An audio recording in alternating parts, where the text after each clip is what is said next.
내가 올린 짧은 영상 아래에 어떤 여자가 자기 남자친구를 멘션해서 보러 오라고 했다. 비켜.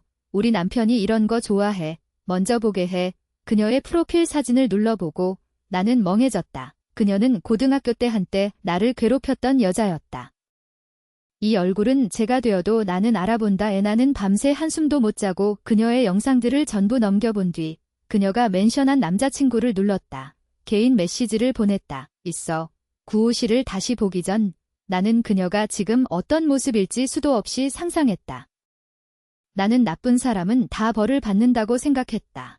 그녀는 분명 비참하게 살고 가난에 찌들어 있을 거라고 하지만 아니었다. 그녀가 올린 영상에는 오늘은 몰디브 화이트 호스 매너의 하룻밤 수만 위안짜리 호텔에 있다가 내일은 또 아이슬란드로 날아가 오로라를 보고 모레는 서해안에 가서 석양 아래 스포츠카를 몰고 질주했다. 가장 최근 사진에서 그녀는 검은 롤스로이스에 앉아 샤넬 정장을 입고 카메라를 향해 거리낌 없이 웃고 있었고 얼굴에는 조금의 근심도 없었다. 그녀는 정말 잘 살고 있어 보였다. 그런데 대체 왜지? 나는 휴대폰 화면 속 그녀의 웃는 얼굴을 죽도록 노려봤다. 그러자 천천히 그 웃는 얼굴은 다시 교복을 입은 그녀가 되었고 웃으면서 내 뺨을 때렸다. 한 대 또 한 대. 손이 아프면 뒤에 있는 사람으로 바꾸고 그녀는 옆에서 희죽거리며 카메라를 내붓고 피나는 얼굴에 들이댔다. 한번 웃어봐 리엔. 너 원래 제일 잘 꼬리쳤잖아. 왜 안 웃어? 그녀는 힘껏 내 머리카락을 잡아 끌어올리며 웃는 곡선은 더 깊어졌다. 웃어. 구우씨의 내게 대한 악의는 그녀가 좋아하던 남자애가 내게 생일 선물을 준 때부터 시작됐다. 내 생일날 그는 내게 가방 하나를 줬다. 듣자 하니 그의 엄마가 홍콩에서 가져온 거라는데 3만이 넘는다고 했고 나는 놀라 죽어도 받지 않겠다고 했지만 그는 화를 내며 가방을 내게 던지고는 싫으면 버리라고 했다. 내가 가방을 들고 어쩔 줄 몰라 할 때 구호씨가 들어왔다. 그녀는 가방을 획 빼앗아 가더니 한참 보다가 갑자기 웃었다. 다만 그 웃음은 어떻게 봐도 일그러져 있어서 사람을 오싹하게 했다. 이 가방.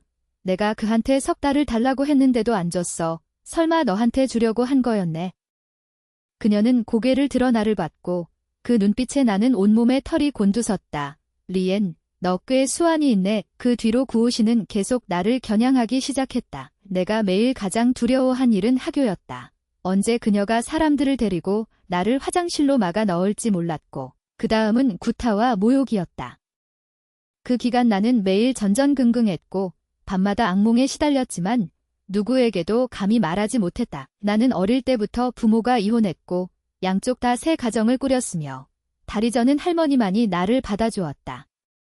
할머니는 간장조림 가게를 하며 매일 일찍 나가고 늦게 들어와 간장조림을 팔아 내 학비를 댔다. 나는 이 사립학교에서 몇 안 되는 성적이 우수해서 학비 면제로 특별 모집되어 들어온 학생이었다. 나는 선생님께 말할 수 없었다. 구우씨가 할머니로 나를 협박했고 나도 학교가 집안에 권세가 있는 구우씨에게 분명 한쪽 눈을 감고 넘어갈 거라는 걸 알고 있었기 때문이다. 나는 더 열심히 공부할 수밖에 없었고 빨리 시험 쳐서 이곳을 떠나자고 생각했다. 하지만 그 작은 희망마저 결국 이루지 못했다. 수능 전날 밤 구우씨는 또 나를 화장실에 가뒀고 이번에는 사람을 시켜 내 옷을 벗기고 사진을 찍게 했다. 그날 밤 나는 계속 화장실에 갇혀 나갈 수 없었기에 그날 밤 내 그 사진들이 이미 각지의 로컬 단톡방들에 올라간 줄 몰랐다. 나도 구우씨가 일부러 사람을 시켜 할머니 가게에 가서 그 사진들을 보여주게 한 줄 몰랐다. 할머니는 애가 타 죽을 지경이었지만 계속 내가 집에 돌아오지 않자 저는 다리를 절며 비틀비틀 학교로 나를 찾으러 왔다. 그러다 너무 급한 나머지 길을 건널 때 자세히 보지 못해 피로 운전하던 대형 화물차에 치이고 깔려 그 자리에서 돌아가셨다. 그리고 나는 다음 날 아침 일찍 학교 관리인에게 풀려난 뒤에야 이 소식을 알았다. 눈앞이 핑 돌고 머리가 어지럽고 멍해져 바닥에 엎드린 채 머릿속이 새하얘졌다. 내가 깨어났을 때는 이미 병원이었다. 하루 사이에 나는 수능으로 운명을 바꿀 기회와 서로 의지하며 살던 할머니를 잃었다. 그날 이후의 후속일은 나는 이미 거의 아무것도 기억나지 않는다. 아마 몸이 너무 고통스러워 자기보호기제가 켜져 그 기억을 봉인한 것 같다. 나는 그때 선생님이 나를 보러 왔던 것만 기억하고 복도에서 그녀가 다른 사람에게 매우 안타깝게 말하는 걸 들었다. 원래 칭화대나 베이징대에 갈 싹이었는데 정말 안타깝네. 구호 씨는 아무 일도 없었고 그저 교장실로 불려가 한바탕 꾸중만 들었다. 그녀 아버지가 이 지역에서 유명한 기업가이자 큰 납세자여서 교장도 감히 미움을 살 수 없었기 때문이다. 나는 집에 남은 마지막 돈으로 할머니 장례를 치렀고 재수할 돈이 없어 공장을 하나 찾아 일하며 스스로를 먹여 살릴 수밖에 없었다. 반면 구호 씨는 미국으로 보내져 대학을 다니며 그녀의 멋진 인생을 시작했다. 나는 침대에 앉아 있었다. 침실 불도 켜지 않았고 그저 새까만 천장을 멍하니 바라봤다. 가장 견디기 힘들었던 그 몇 해 동안 나는 자주 이렇게 멍하니 있었다. 사실 나중에는 삶이 훨씬 나아졌다. 돈을 번 뒤 성인 학부를 마쳤고 돈을 좀 모아 내 여자 의류 온라인몰을 열었다. 내가 직접 내 모델이 되었고 다행히 외모도 괜찮았고 또 흐름도 잘 타서 한동안 장사가 점점 커졌고 지금은 재정적 자유도 이뤘다. 나는 예전 일을 잊었다고 생각했다. 나는 새 삶을 시작할 수 있다고 생각했다. 하지만 구호 씨의 그 얼굴을 본 순간 나는 갑자기 깨달았다. 나는 원래 한 번도 내려놓은 적이 없었다는 걸. 나는 그녀가 밉다. 죽도록 밉다. 나는 그렇게 날이 밝을 때까지 계속 앉아 있었고 조금 굳은 손가락으로 마침내 그녀가 멘션해 온 그 계정을 눌렀다. 그건 간결한 선 몇 개뿐인 남자 프로필 사진이었고 영상은 하나도 올린 적 없었다. 하지만 나는 그래도 아주 빨리 그의 신분을 알게 됐다. 친싱. 구호 씨의 약혼자 구가는 그녀가 대학에 다닐 때 거의 파산 직전까지 갔고 마지막에 정략 결혼에 기대어 기사회생했다. 친가가 바로 구가가 매달린 버팀목이었다. 그리고 그것은 지금 구호 씨가 이렇게 좋은 생활을 누릴 수 있는 보장이기도 했다. 구호 씨는 이미 나를 알아보지 못한다. 생각할수록 정말 우습다. 그녀는 한때 자기 손으로 나를 지옥으로 밀어넣었고 내 모든 악몽에는 그녀의 웃는 얼굴이 있었는데 그녀는 이미 나를 기억하지 못한다. 심지어 내 댓글창에서 친싱을 멘션해보러 오게까지 했다. 나는 친싱 프로필 사진 옆에 채팅 표시를 눌렀고 잠시 생각한 뒤 그에게 개인 메시지 하나를 보냈다. 있어요. 사흘 뒤 나는 셀 수 없이 여러 번 친싱의 채팅창을 다시 열었다.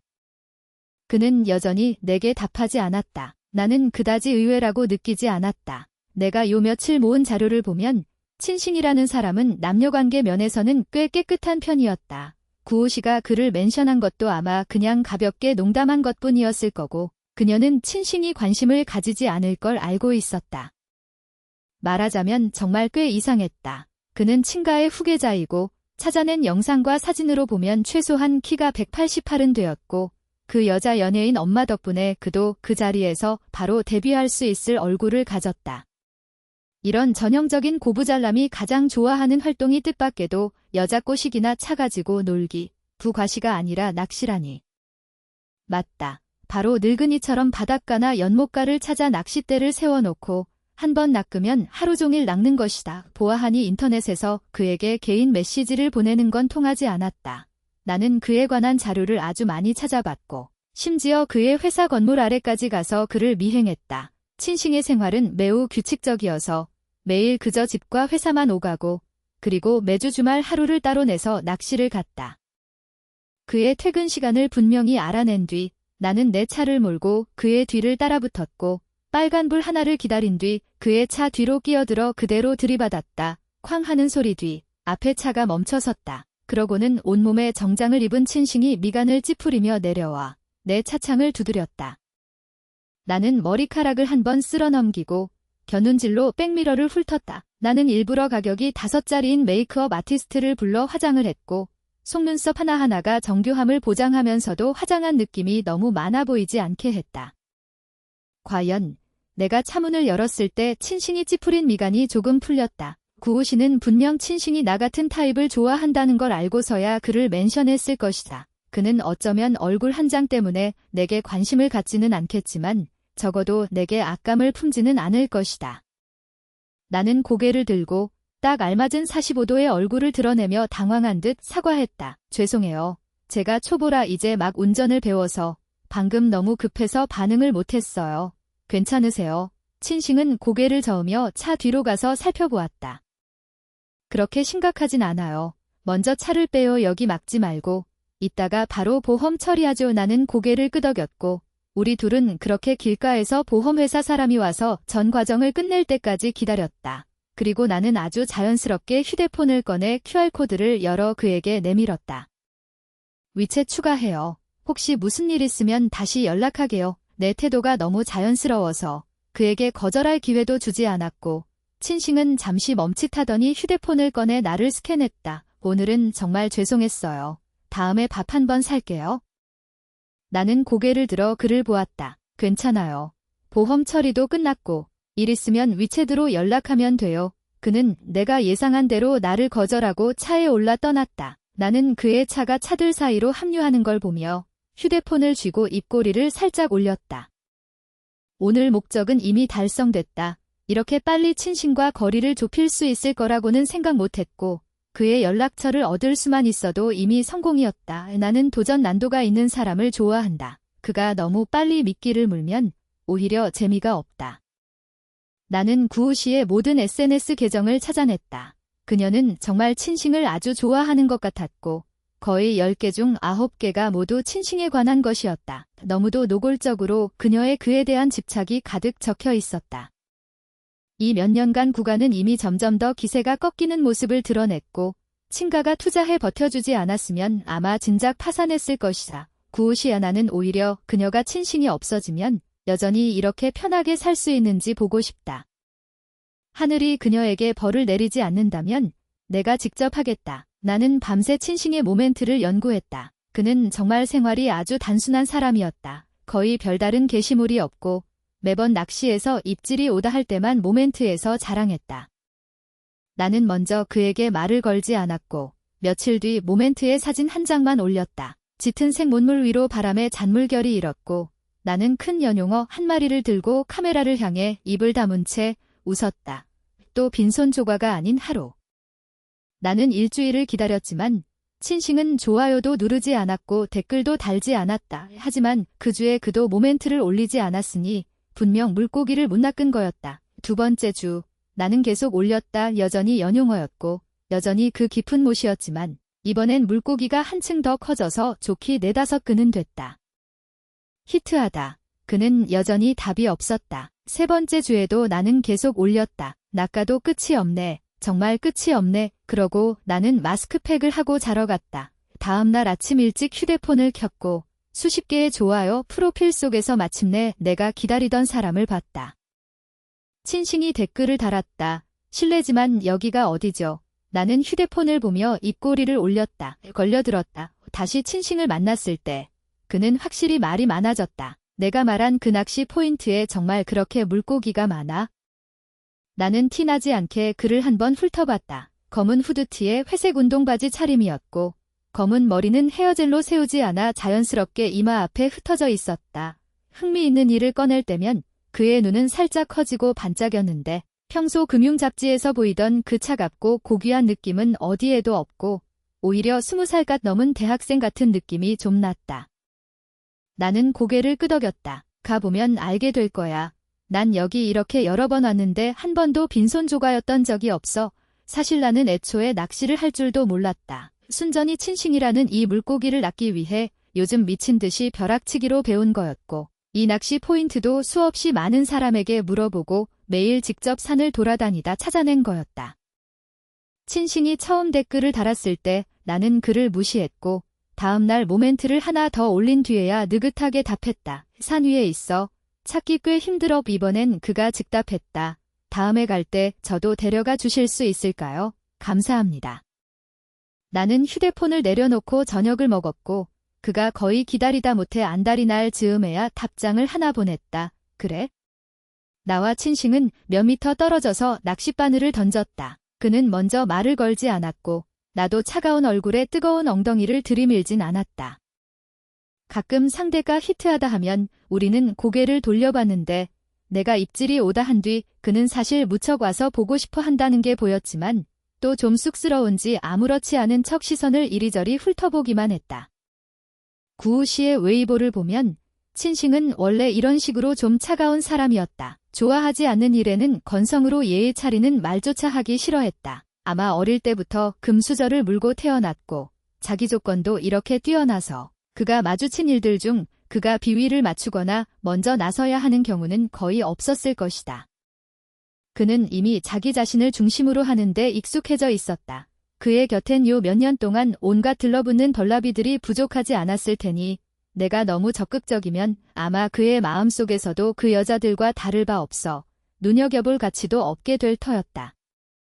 내가 먼저 친싱을 한 번 데려온 뒤로는 다시는 그에게 연락하지 않았지만 나는 그가 오는 시간을 파악했고 매일 여기서 기다리며 적어도 일주일에 한 번은 그와 우연히 마주치도록 했다. 하지만 물고기가 걸리기를 기다리는 과정은 너무 지루했고 세 번째로 만난 뒤에 그는 결국 나에게 말을 걸기 시작했다. 너는 이 낚시 포인트를 어떻게 찾았어? 근처의 낚시터와 낚시 포인트는 나는 거의 다 가봤는데 별 재미가 없었어. 이건 한번 등산하다가 우연히 보고 괜찮아 보여서 와서 한번 해봤는데 뜻밖에도 정말 괜찮았어. 낚시 얘기만 나오면 친싱은 분명히 말이 많아졌다. 한창 얘기할 때 그는 아마존강에 가서 메기를 낚은 영상을 내게 보여줬고 나는 감탄을 금치 못한 뒤 내가 배 타고 나가 참치를 낚은 사진을 보여줬다. 그의 눈이 번쩍 밝아졌고 곧 좀 아쉬워했다. 전에는 나도 참치를 낚으러 가고 싶었는데 너무 바빠서 계속 기회가 없었어. 그가 고개를 들어 나를 봤다. 처음으로 나를 똑바로 봤다. 내가 나처럼 낚시를 이렇게 좋아할 줄은 몰랐어. 낚시를 좋아하는 여자애는 정말 흔치 않거든. 우리 둘은 점점 더 많은 얘기를 했고 운동과 좋아하는 음악, 영화와 책까지 얘기하기 시작했다. 그러다 그는 우리가 뜻밖에도 공통된 취미와 관심사가 적지 않다는 걸 놀랍게 알게 됐다. 우리는 둘 다 스키를 좋아하고 둘 다 미시마 유키오의 오후의 예향을 좋아하고 둘 다 다마키 코지를 듣는 걸 좋아했다. 가끔 다른 부분이 있어도 우리 둘 다 상대의 취향을 이해할 수 있었고 정신을 차리고 나서야 우리는 무려 한 오후 내내 이야기를 했고 날까지 어두워졌다는 걸 알았다. 그 뒤로 우리는 자주 함께 낚시하고 이야기를 나눴고 심지어 함께 작은 들고양이 한 마리도 키웠다. 이 노란 새끼 고양이는 겨우 몇 달 됐고 우리가 낚시하러 올 때마다 얌전히 옆에 엎드려 물고기 먹기를 기다렸다. 가끔 우리 둘 다 입질이 오지 않으면 조급하게 야옹야옹 울며 우리 둘을 재촉하기도 했다. 나는 그것에게 니엔니엔이라는 이름을 지어줬다. 뜻은 해마다 풍족하기를였고 갈 때마다 뽀뽀하고 안아줬다. 친싱은 그것에 그다지 관심이 없었고 니엔니엔이 매번 그에게 몸을 비빌 때마다 그는 피했다. 그는 약간 결벽증이 있어서 고양이 털이 자기 몸에 붙는 걸 싫어했다. 그날 밤 헤어질 때 친싱이 처음으로 내게 물었다. 너 다음엔 언제 와? 나는 생각해봤다. 요즘 일이 좀 바빠서. 말하기 어렵네. 그의 눈밑으로 알아채기 어려운 실망이 스쳤지만 그래도 예의 있게 고개를 끄덕였고 별말은 더 하지 않았다.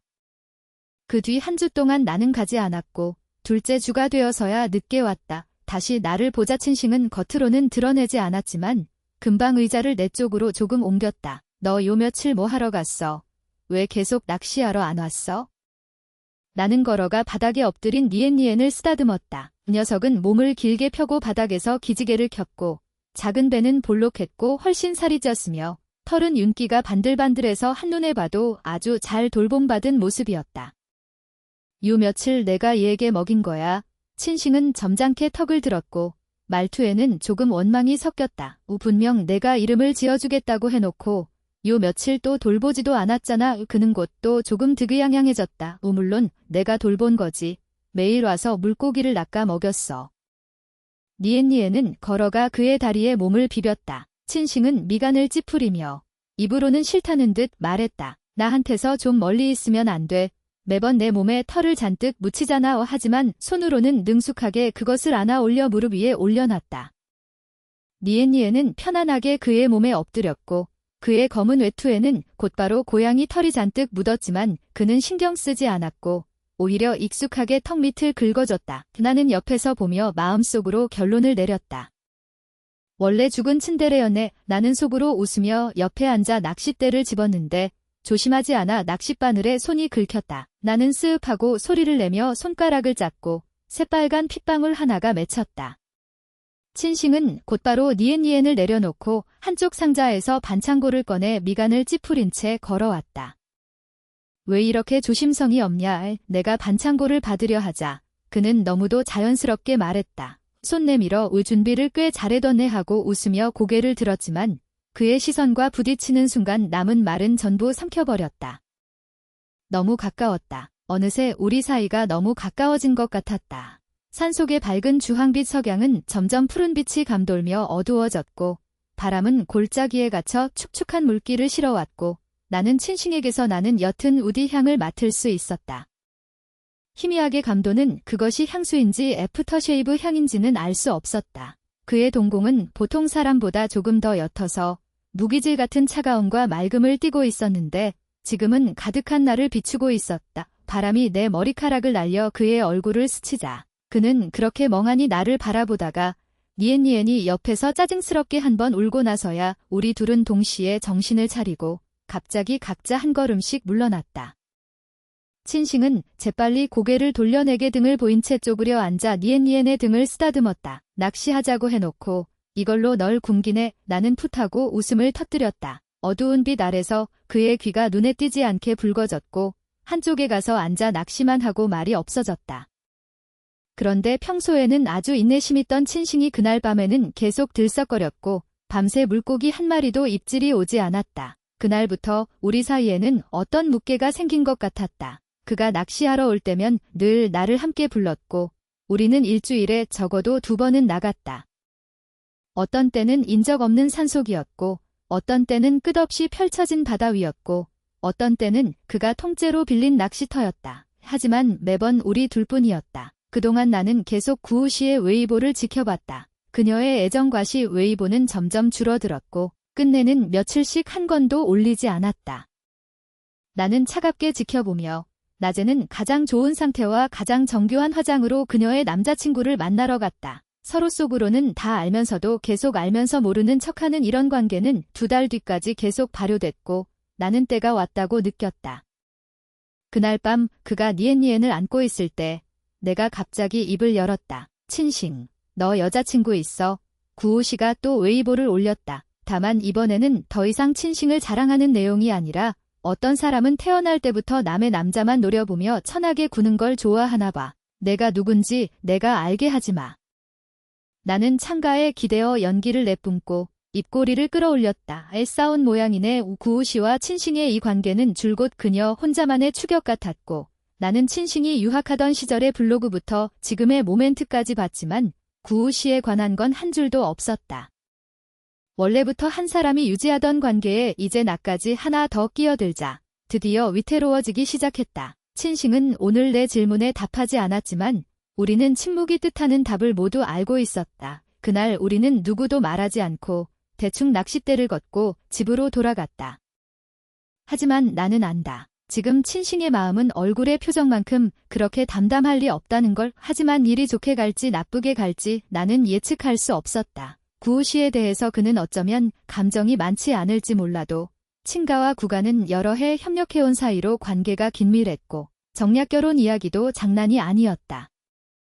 그는 지금 나에게 호감이 있을지 몰라도 또 얼마나 되겠는가. 그의 사업보다 클 수 있을까. 과연. 그날 친싱은 곧바로 내게 위챗을 보냈다. 앞으로는 더 이상 낚시하러 가지 않을게. 그동안 방해해서 미안했어.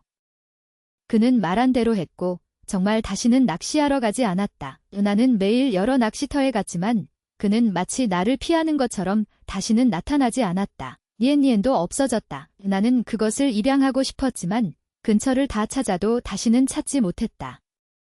단지 그의 프로필 사진만 바뀌어 카페2에 누워 하품하는 주황 고양이가 되었다. 나는 확대해서 자세히 봤다.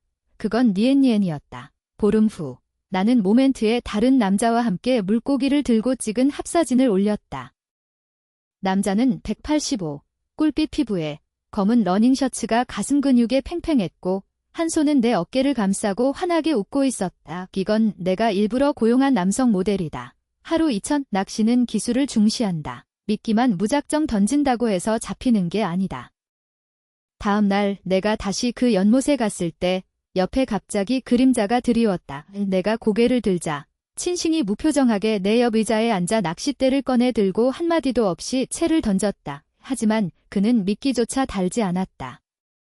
우리 둘은 그렇게 오랫동안 말없이 마주했다. 마침내 그가 입을 열었고 목소리에서는 감정을 알 수 없었다. 어제 그 남자는 누구야? 나는 담담하게 말했다. 너는 이미 여자친구도 있는데 너와 무슨 상관이야?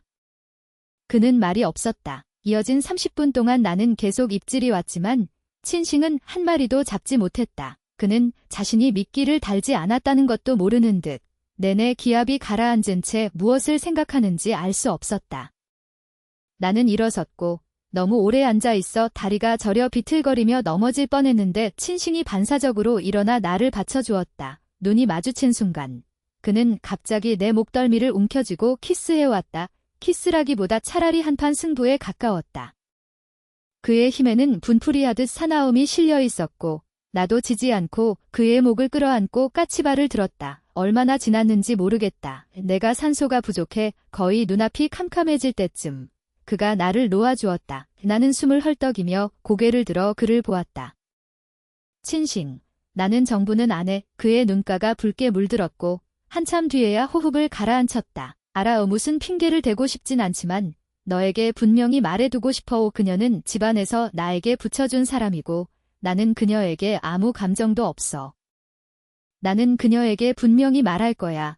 나에게 조금만 시간을 줘. 그날 밤 나는 다시 한번 구우시의 웨이보를 열었다. 그녀는 아무것도 올리지 않았고 조용했다. 하지만 나는 안다. 그녀는 지금 분명히 괴로울 것이다. 과연 그날 밤 늦게 그녀는 무너진 듯한 웨이보를 연달아 몇 개 올렸고 마지막에 몇 글자를 남겼다. 기다려. 나는 이렇게 순순히 물러나지 않을 거야. 친싱의 설명을 기다리기 전에 먼저 구우시가 찾아왔다. 그녀는 어디서 내 연락처를 알아냈는지 나를 카페로 불러 이야기하자고 했다. 다시 만난 구우시는 여전히 정교하게 꾸민 차림이었고 막스마라 코트를 입고 손에는 까르띠에 풀다이아 팔찌를 차고 아이라인을 위로 치켜올린 채 날카로운 눈빛으로 나를 똑바로 노려보았다. 다만 눈 밑에 푸르스름한 다크서클은 애써 가려도 약간의 흔적이 드러났다. 그녀는 나를 위아래로 몇 번 훑어보더니 경멸스럽게 말했다. 너 같은 여자는 많이 봤어. 말해봐. 어떻게 해야 그를 떠날 거지? 나는 어깨 위에 굵은 웨이브 머리를 한 번 넘겼다. 그녀는 아직도 나를 알아보지 못했다. 하지만 그것도 이상할 건 없었다. 그 일 뒤에 한동안 몸을 사리려고 나는 이름을 바꿨고 원래 속상껏 풀이던 눈도 부채꼴로 찝었다. 이 몇 년 사이 돈이 생겨 꾸밀 수 있게 되어 예전처럼 초라하지도 않았다. 그녀가 못 알아보는 것도 당연했다. 피해자는 결국 영원히 가해자의 얼굴을 잊지 못하지만 가해자는 어쩌면 처음부터 피해자의 생김새조차 신경 쓴 적이 없으니까? 나는 고개를 숙여 차를 한 모금 마시고 미소 지으며 말했다. 구씨 맞죠? 당신 얘기 들어봤어요. 친싱이 그러던데 당신들은 그저 가문의 정략 결혼일 뿐이고 그는 당신에게 별 감정이 없다고요. 역시 이 말은 곧바로 그녀를 격분시켰고 구우 씨의 얼굴이 싸늘해졌다. 너는 그렇게까지 천박하게 굴면서 남의 정부가 되는 게 좋아. 나는 미소를 거두지 않은 채 그녀의 눈을 똑바로 보았다. 어쩌면 사랑받지 못하는 쪽이야말로 정부일지도 모르죠. 어떻게 생각해요, 구씨? 구호 씨는 크게 분노해 탁자 위에 물컵을 집어내 머리 위로 쏟아부었고 뜨거운 커피에 나는 잠시 멍해지며 예전에 그녀가 내게 부었던 끓는 물이 떠올랐다. 주변 사람들은 모두 우리 쪽을 바라봤지만 구호 씨는 남의 시선은 조금도 신경 쓰지 않고 내 머리카락을 잡아당기며 손을 들어 내 뺨을 때리려 했다. 나는 이 뺨이 떨어질 힘까지도 상상할 수 있었다. 결국 그런 따귀는 내 고등학교 내내 따라다녔으니까. 하지만 이번에는 내가 그녀의 손목을 막았고 그녀의 경악한 표정 속에서 힘껏 그녀의 얼굴을 후려쳤다. 내가 감히 나를 때려? 아마 평생 처음 맞아보는 거라. 구호 씨는 잠시 멍하니 있다가 반응했고 곧바로 경로했다. 나는 곧장 손을 바꿔 그녀의 다른 쪽 뺨도 한 번 더 때렸고 경쾌한 소리 뒤 그녀는 얼굴을 감싸준 채 눈 가득 믿을 수 없다는 표정을 지었다. 널 때리면 어쩔 건데? 나는 웃음 띤 얼굴로 탁자를 짚고 몸을 앞으로 내밀었고 눈빛에는 통쾌함이 번뜩였다. 나는 너를 때릴 뿐만 아니라 내 남자도 빼앗을 거야. 내가 뭘 할 수 있는데? 구우 씨는 거의 미쳐버릴 지경이었다. 그녀는 갑자기 손을 들어 나를 때리려 했지만 팔은 허공까지 올라간 순간 누군가에게 단번에 붙잡혔다. 그녀가 돌아보았고 나는 눈을 붉힌 채 그녀 뒤에 친싱을 바라보며 아랫입술을 깨물었다. 나는 친싱이 이렇게 화난 건 본 적이 없었다. 그의 눈빛에는 분노가 일렁였다. 내가 이 모든 건 그녀와 관계없으니까 그녀를 찾지 말라고 하지 않았어.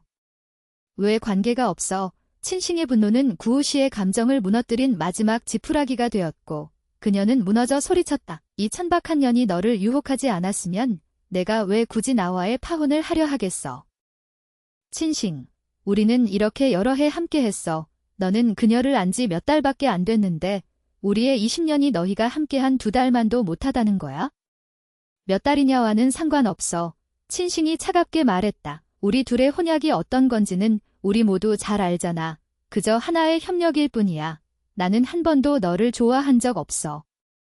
하지만 나는 널 좋아해. 구우 씨는 울면서 나에게 달려들려 했고 벌개진 이마 관자놀이에는 핏줄이 꿈틀거렸다. 원래 아주 예쁘진 않아도 단정하게 꾸민 얼굴은 눈물 때문에 화장이 이미 엉망이 되어 완전히 체면을 잃었다.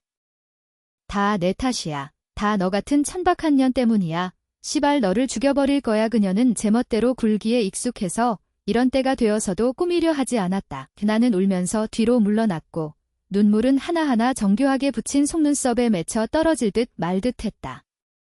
친싱은 더는 참지 못하고 구우 씨를 단번에 떼어냈다. 미친 짓 그만해. 구우 씨는 잡아당겨져 탁자 위에 엎어졌고 믿을 수 없다는 듯 또 비통한 표정으로 그를 보며 울먹였다. 친싱, 내가 어떻게 나한테 이럴 수 있어. 너는 마음이 없어.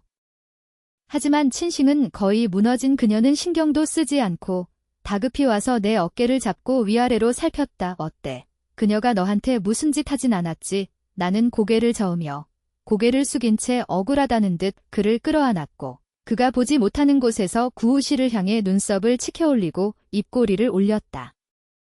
구우 씨는 이를 갈며 분해했다. 친싱, 친가는 내가 파혼하는 걸 동의하지 않을 거야. 친싱은 나를 안고 구우 씨를 바라보며 담담하게 말했다. 회사 지분은 다 내 손에 있어. 나는 누구의 동의도 필요 없어. 구우 씨, 내가 다시 한번 말하는데 이 일은 차오차오와 관계없어. 내가 일방적으로 그녀를 좋아하게 된 거고 내가 먼저 그녀를 쫓아다닌 거야. 마지막으로 경고하는데 다시는 차오차오를 찾아와 괴롭히지 마. 아니면 내 수단을 알잖아. 구우 씨의 얼굴은 창백했고 마스카라는 이미 눈물에 번져 형체가 말이 아니었다. 그녀는 입술을 꽉 깨물고 울면서 돌아서 대문을 밀어 열고 초라하게 떠났다. 친싱은 아직도 나를 달래고 있었고 나는 그의 품에서 웃으며 휴대폰을 주머니에 넣었다. 구우 씨가 나를 찾아왔을 때 나는 이미 그에게 메시지를 보냈다. 다만 그가 이렇게 제때 올 줄은 생각하지 못했다. 남자는 정말 한 사람을 사랑하지 않을 때는 충분히 매정하고 충분히 잔인하다 하지만 나는 조탁 친싱과 함께한 날들은 내가 생각하지 못했던 만큼 즐거웠다. 그와 이른바 공통의 취향이라는 것들 중 일부는 내가 그의 초창기 블로그를 몰래 엿보다 발견한 것이지만 정말로 또 일부는 확실히 내가 좋아하는 것이기도 했다. 우리는 많은 일에 대해 비슷하면서도 완전히 같지는 않은 취향을 가지고 있었고 그와 함께 있으면 편안하면서도 지루하지 않았다. 우리는 함께 알프스에 가서 스키를 탔고 설산 아래에서 서로를 안았다. 함께 탄자니아에 가서 열기구를 탔고 하늘 끝 가장 아름다운 노을 속에서 키스했다. 심지어 나는 정말로 낚시라는 운동을 좋아하게 되었다. 그는 연차를 내고 나와 함께 원양으로 참치를 낚으러 갔고 내가 입질이 온 뒤 낚싯대를 버티지 못하자 그가 와서 도와줬다. 그러다 우리는 허둥지둥 함께 넘어졌고 달아난 큰 물고기를 보며 허벅지를 치다가 한바탕 웃었다. 밤에는 우리는 손을 잡고 함께 마트 구경을 했다. 조금 놀라웠던 건 그는 10손가락에 물 한 방울 안 묻힐 것 같은 도련님처럼 보이는데도 의외로 요리를 아주 잘했다는 것이다. 내 대표 요리 스페인식 해산물 빠에야, 맛봐. 친싱은 내가 사준 회색 홈웨어를 입고 의기양양하게 단열 장갑을 벗더니 바닥에 쭈그리고 앉아 니엔니엔에게 미리 삶아둔 새우를 까주면서도 한편으로는 싫은 소리를 했다. 안 먹이면 안 먹어. 전에 떠돌아다닐 때는 내가 이렇게까지 응석 부리는 줄도 몰랐는데. 니엔니엔은 큰 꼬리를 세우고 그의 손에 몸을 비볐고 그는 또 웃음을 참지 못했다. 검은 잔머리가 휘고 곧은 이마 앞에 흩어졌고 눈썹과 눈매는 부드러웠다. 주황빛 조명이 한 사람과 한 마리 고양이 위에 비쳤고 나는 갑자기 멍해졌다. 그날 밤 친싱이 잠든 뒤 나는 더는 몰래 그의 서재에 가지 않았다. 친싱은 나를 전혀 경계하지 않았고 회사의 중요한 자료도 모두 집에 두었으며 컴퓨터 비밀번호도 나도 알고 있었다. 나는 요 며칠 계속 국가의 자료를 뒤지고 있었다. 친가와 국가는 여러 해 협력해왔으니 그의 손에 국가의 약점이 조금도 없을 리 없다고 믿었고 과연 내 예상대로였다. 요 며칠 나는 이미 국가의 탈세 단서를 찾아냈고 심지어 국가가 해외로 불법 자산을 이전하고 있다는 것도 발견했다. 다만 확실한 증거는 아직 찾지 못했다. 하지만 오늘 나는 갑자기 조금 망설였다. 친싱은 정말 좋은 사람이다. 친가와 국가는 여러 해 얽혀 있었으니 내가 국가를 무너뜨리면 친가도 반드시 영향을 받을 것이다.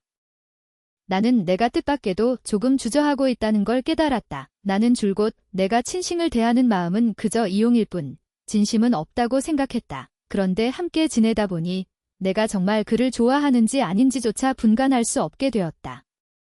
그 사람도 사랑도 내놓을 만했고 마음을 확인한 뒤에도 국가와 협력하려고 나를 질질 끌지 않았고 오히려 단호하게 구호 씨에게 분명히 말했고 그녀 앞에서도 나를 감쌌다. 그를 좋아하게 되는 건 원래 너무 쉬운 일이었고 나는 분명히 알고 있었다. 내가 일단 국가를 건드리면 우리의 관계는 다시는 유지될 수 없게 된다는 걸. 친싱 같은 뼛속까지 자존심 강한 사람은 내가 그를 속이는 걸 용납하지 않을 것이다. 하지만 내가 이렇게 눈뜨고 구호 씨가 평안하고 순탄하게 평생을 보내는 걸 보기만 해야 하나. 친싱이 없어도 그녀에게는 국가가 있고 그녀는 영원히 고생하지 않을 것이다. 나는 그렇게 눈을 뜬 채 천장을 보며 밤새 한숨도 못 잤다. 희미하게 날이 밝아오고 한 줄기 햇빛이 두꺼운 커튼 틈으로 들어와 내 눈 위를 비추자 나는 눈을 가늘게 떴고 옆에 있던 친싱이 꿈틀하더니 뒤에서 나를 안고 목소리는 끈적하고 나른했다. 여보, 좋은 아침. 그리고 그는 자기 머리맡에서 자고 있던 니엔니엔을 쓰다듬었다. 너도 좋은 아침. 니엔니엔은 커다란 하품을 하나 하고 몸을 길게 펴며 기지개를 켰고 발도 활짝 벌렸다. 나는 한참 침묵하다가 입을 열었다. 친싱, 우리가 함께 있는 동안 내가 가장 못 견디는 일은 뭐야? 친싱은 아직 일어나기 싫어서 눈을 감은 채 잠이 덜 깬 쉰 목소리로 말했다. 가장 못 견디는 일, 가장 못 견디는 건 내가 나를 속이는 거겠지? 초인종이 울렸을 때 나는 아직도 친싱인 줄 알고 니엔니엔을 안고 웃으며 문을 열러갔다. 내 딸 오늘 엄청 먹보야. 계속 나한테 동결건조 간식 달라고 매달려 나는 멍해졌다. 문 앞에 서 있는 건 구우시였고 그녀는 친싱의 팔을 끼고 있었다. 친싱은 팔을 빼고 시선은 곧게 나를 바라봤고 눈밑은 온통 싸늘해서 예전의 다정함은 더는 없었다. 나는 가슴이 철렁했고 손에 저도 모르게 힘이 들어가자 니엔니엔이 불편했는지 야옹하고 내 품에서 뛰어내렸다. 리차오, 리엔니. 그녀는 손에 든 서류를 흔들었고 그 안에 내 사진이 희미하게 보였다. 내가 어쩐지 넌 좀 나측다 했더니 그녀는 입꼬리를 아래로 빗둘며 경멸하고 업신여기는 말투로 말했다. 원래 어려서부터 남자 꼬시기를 좋아했구나. 천한년 노릇이 몸에 밴 거네. 그녀는 친싱의 아래팔을 붙잡았다. 내가 그랬잖아. 얘는 널 이용하러 온 거라고. 나한테 복수하려는 것뿐이라고. 친싱은 내 눈을 뚫어지게 바라봤고 날은 점점 어두워졌고 역광이라 나는 그의 표정을 볼 수 없었고 어둠 속에 숨은 흐릿한 윤광만 보였다. 내가 사람 시켜 조사했어. 내 컴퓨터를 누가 건드렸더라. 그의 목소리에서는 감정이 들리지 않았다. 서재의 파일도 누가 건드렸고 넌 미시마 유키오의 책을 좋아하고 스키를 좋아한다고 했지. 그건 다 내가 대학 때 올린 것들이야. 내가 낚시터 사장한테 물어봤는데 너는 이 몇 달 전까지만 해도 한 번도 낚시하러 간 적이 없더라. 리차오, 너 말해봐. 이게 우연이야. 이 순간 나는 내가 아무 말도 할 필요가 없다는 걸 알았다. 나는 그를 한참 바라보다가 입꼬리를 비틀고 자조적으로 웃으며 말했다. 내가 알아챌 거라고 생각하긴 했지만 이렇게 빨리일 줄은 몰랐어. 친싱, 이건 전부 우연이 아니야. 나는 구호 씨에게 복수하려고 일부러 내게 접근한 거야. 하지만 내기에서 졌으면 인정해야지. 이제 내가 알아버렸으니 나도 더 할 말은 없어. 구호 씨는 붉은 입술을 끌어올렸다. 리차오, 쓰레기는 역시 쓰레기야. 몇 년 지난다고 뒤집히는 게 아니지. 그녀는 다가와 내 뺨을 툭툭 쳤다. 내가 무슨 벌을 받을 거라고 생각했어. 너희 같은 사회 밑바닥이 사람 축에나 들어가. 살아있어 봐야 공기만 낭비하지. 내가 기분 풀 때 쓰는 도구가 되어주는 것도 내가 가치를 발휘하는 거야. 넌 오히려 나한테 감사해야지. 나한테 복수하고 싶어. 그녀는 내 귓가에 다가와 득이양양하게 웃었다.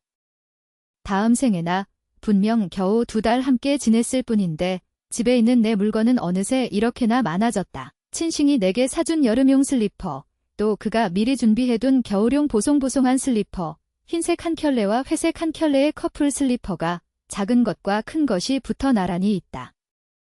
분홍빛 또는 하늘색 커플 머그컵, 가운데엔 내가 촌스럽다고 비웃었던 하트가 달려 있었고 하나를 가져가면 외롭게 깨진 반쪽만 남는다. 함께 걸린 잠옷, 서로 기대 있는 베개, 티테이블 위에 함께 덮던 작은 담요.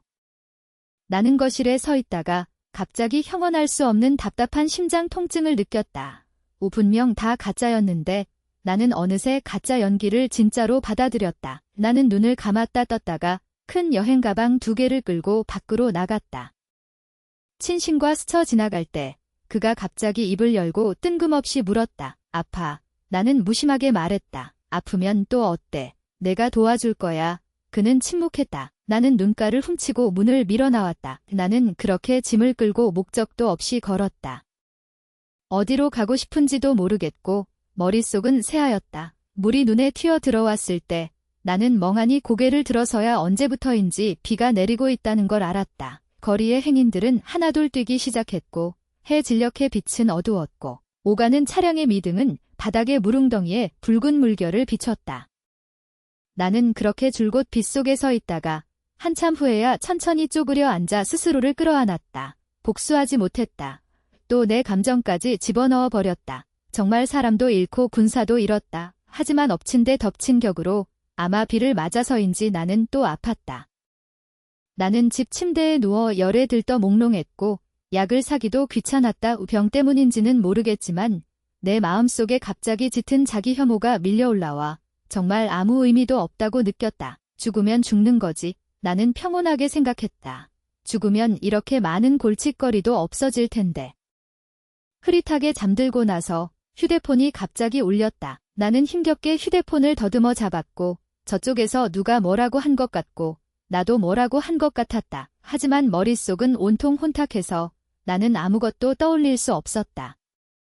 얼마나 지났는지 모른 채 희미하게 문이 열리는 소리가 들리는 것 같았고 나는 눈꺼풀을 억지로 뜨려 했지만 몸은 가위 눌린 것처럼 무거워서 어떻게 해도 조금도 움직일 수 없었다. 조금 차가운 손이 내 이마에 닿았고 바스락거리는 소리 뒤에 누군가가 나를 부축해 일으켜 세워 쓰고 쓴 무언가 하나를 내 입에 넣어주며 내 귓가에 나직이 달래듯 말했다. 약 먹어. 나는 미간을 찌푸리며 삼켰고 그 손을 따라 뜨거운 물을 몇 모금 마신 뒤 또 누군가에게 부드럽게 눕혀졌다. 반쯤 꿈꾸고 반쯤 깬 사이 나는 마치 한 줄기 시선이 줄곧 나를 바라보고 있는 듯 느꼈다. 나는 좀 더워서 이불을 걷어차고 팔을 밖으로 내놓았다. 팔에는 흉터가 많았다. 구호시가 담배꽁초로 지지고 커터칼로 그은 것들 그리고 손목에는 깊은 칼자국 하나도 있었다. 그건 할머니가 떠난 뒤 내가 내 손으로 그은 것이었다. 병원으로 실려가 하루 밤낮 응급치료를 받고도 나는 끝내 그녀를 찾으러 갈 수 없었다. 차갑고 잔인한 이 세상에 혼자 남겨졌다. 친신과 이렇게 오래 함께하면서 나는 줄곧 긴 소매 옷을 입었고 잠옷조차 긴 소매였기에 그는 내 이런 흉터들을 본 적이 없었다. 그 시선은 내 손 위에 머문 채 꼼짝도 하지 않았다. 한참 뒤 누군가가 조심스럽게 내 뺨을 어루만졌고 손끝에는 희미한 떨림이 묻어 있었다. 나는 미련하게 비비며 웅얼거리며 눈물 한 방울을 떨어뜨렸다. 할머니, 나는 목이 메어 몸을 웅크리고 작게 말했다. 너무 아파. 그 손가락이 갑자기 멈췄다. 감전된 듯이. 한참 뒤 위쪽에서 가벼운 한숨이 들려왔다. 떫은 아픔이 담긴 미지근한 축축함이 내 얼굴에 떨어져 머리카락 속으로 번졌다. 깨어났을 때 이미 날이 어두워져 있었다. 나는 하루 종일 잤다. 나는 이마를 만져보았다. 조금 차가웠다. 열은 이미 내렸다. 나는 한쪽 침대맡 탁자를 보았다. 그 위에는 반밖에 남지 않은 물 한 잔이 놓여 있었고 이미 완전히 식어 있었다. 한 알 모자란 해열제가 한쪽에 놓여 있었다. 다음 날 나는 집에 돌아갔고 집안은 텅 비고 적막해서 아무 소리도 없었다. 탁자 위에 두툼한 서류 봉투 하나만 놓여 있었다. 나는 걸어가 그 안에 서류를 꺼냈다. 수십 장의 종이 가득한 것은 모두 구가가 몇 년간 저지른 불법의 증거였다. 나는 휴대전화를 들어 어제 아침 친구와의 대화 기록을 열었다. 이따가 친싱에게 전화 한 통 해줘. 내가 나를 찾을 때 내 목소리가 좀 이상했고 아픈 것 같았다고 말해.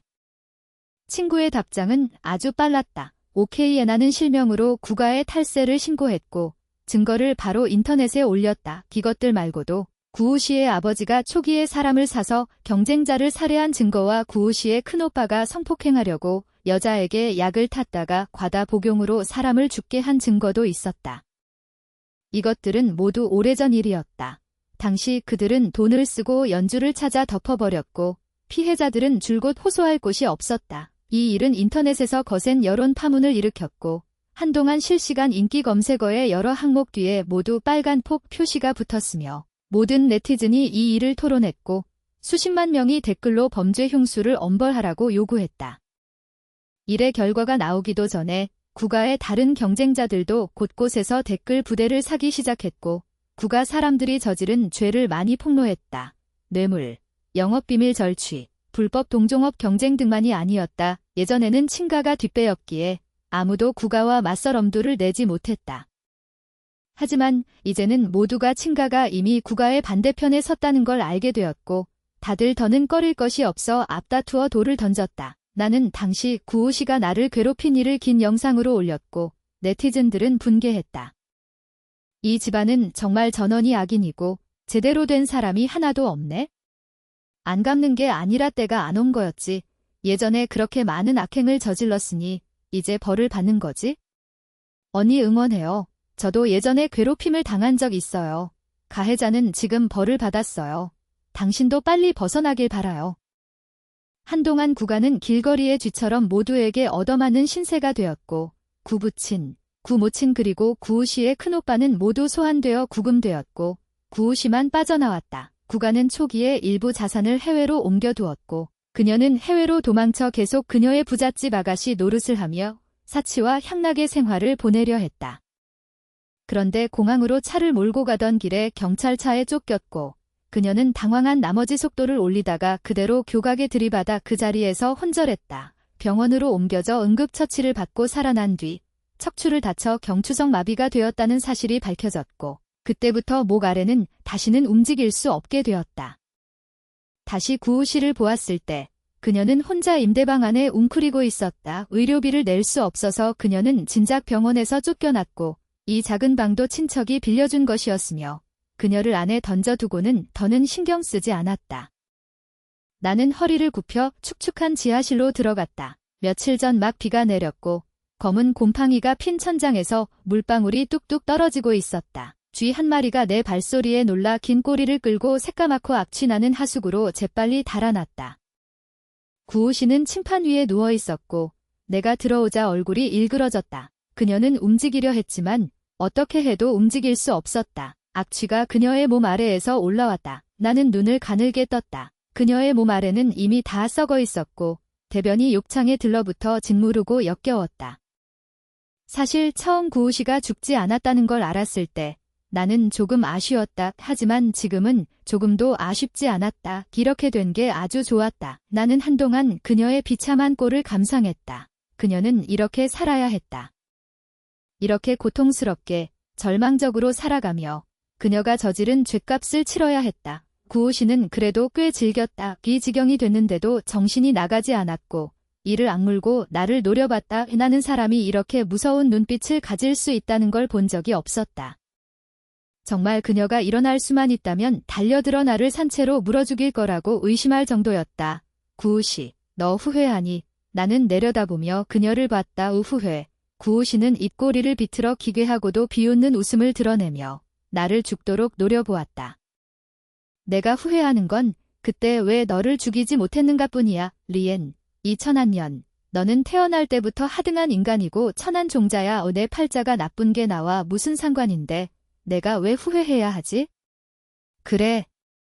그럼 보아하니 내 목숨도 별로 대단하진 않네. 나는 웃으며 그녀에게 다가가 말했다. 그럼 내 남자는 내가 가져갈게. 앞으로는 내가 너 대신 그와 잘 지내고 잘 살 거야. 이 구호씨는 잠시 멈칫하더니 미친 듯이 울부짖기 시작했다.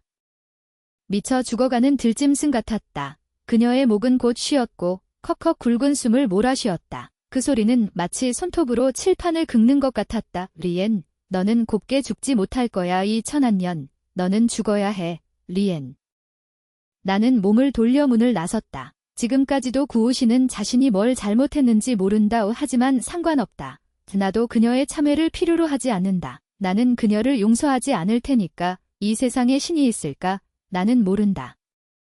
내가 아는 건 만약 신이 그녀의 죄의 벌을 내리지 않는다면 내가 직접 그녀를 벌하겠다는 것이다. 나는 손을 들어 올렸다. 햇빛이 손가락 사이로 비쳐 내 얼굴에 내려앉았고 등 뒤에 음침하고 축축한 기운을 가로막았다.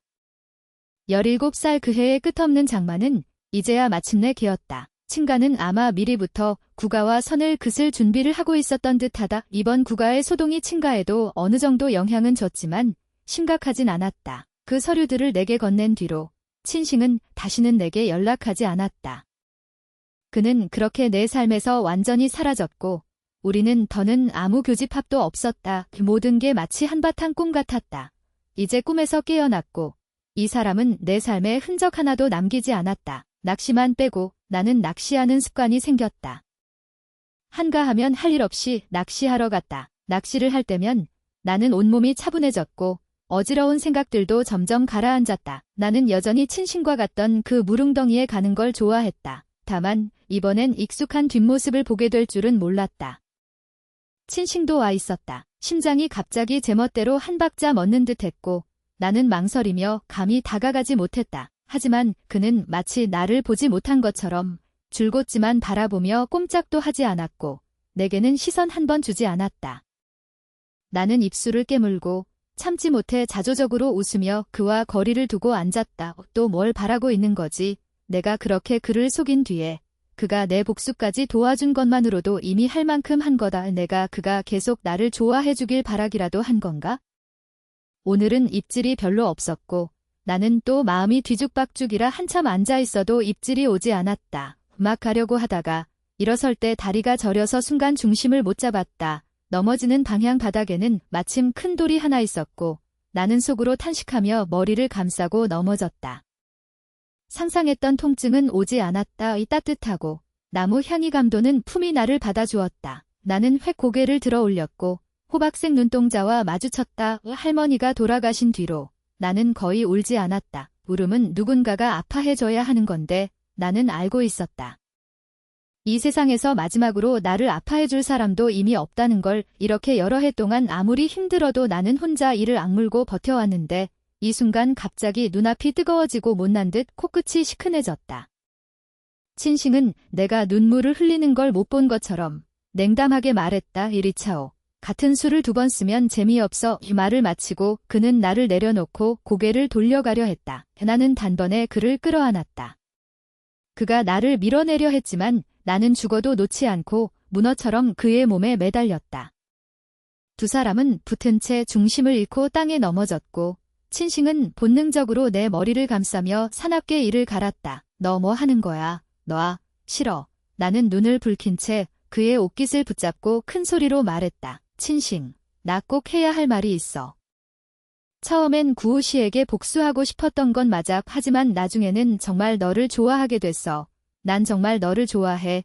그는 사납게 나를 노려보다가 한참 뒤 갑자기 고개를 획 돌렸다. 팽팽하던 몸이 김 빠진 듯 풀어졌다.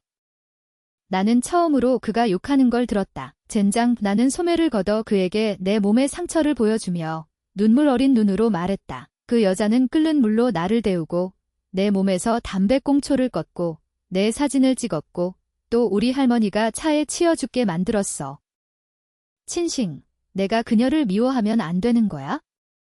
사실 나중에는 이미 망설였어. 너는 나를 용서하지 않아도 되고 나를 욕해도 돼. 하지만 나는 정말 너를 좋아해. 이건 한 번도 너를 속인 적 없어. 친싱은 내 몸의 상처를 본 순간 눈 속의 냉담함을 더는 유지하지 못했다. 그는 손끝으로 내 몸의 흉터를 가볍게 어루만지며 증거처럼 한숨을 내쉬었다. 맨날 이 수법뿐이네. 그날 내가 일부러 비를 맞고 열이 나게 해서 불쌍한 척한 거. 내가 모를 줄 알았어. 이 사기꾼. 넌 그냥 내가 잘 속는다고 보고 한 번이고 또 한 번이고 나를 속이는 거야? 나는 고개를 들어 그의 얼굴을 감싸 쥐었다. 그럼 너는 나한테 속아줄래? 석양 아래 바람이 나뭇잎을 스치며 바스락거렸고 먼 산의 안개가 흩어지며 옅은 흰달이 드러났다. 긴 맞춤 하나가 내 입술에 내려앉았다. 내가 졌어. 하지만 이번엔 속일 거면 평생 속여. 멀지 않은 곳에서 낚싯대에 히트했지만 잡는 사람이 없어서 그 물고기는 금세 미끼를 다 먹고 벗어나 달아났다. 나는 웃었다. 괜찮아. 가장 큰 물고기 한 마리는 이미 내가 낚았으니까.